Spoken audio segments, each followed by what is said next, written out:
nggak sih hari ini tuh aku mager banget padahal hari ini tuh hari libur. Harusnya aku bisa satset-satset ngerjain pekerjaan rumah biar semuanya selesai dan tapi beres. malah rasanya tuh males banget ditambah lagi bingung mau masak apa. Menu ini itu kayaknya nggak ada yang masuk di list menu kepala aku. Apalagi tahu, tempe, telur, ayam, wortel, Aku tuh buncis. kayak Udah bosen banget gitu. Mau beli sayur-sayuran juga itu-itu aja, nggak pernah ada gebrakan sayuran baru. Mohon maaf ya, bukannya sombong. Sebenarnya menu-menu yang aku sebutin tadi sebagian jarang aku masak di rumah ya, teman-teman. Tapi aku sering banget makan.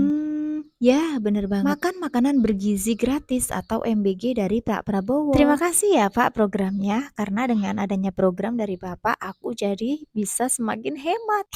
Oke, lanjut ke topik. Daripada aku bingung mau masak apa, aku petik saja daun singkong, terus aku rebus, nyambel, goreng ikan asin. Sepertinya cocok. Karena menu ini nggak pernah aku jumpai di menu MBG.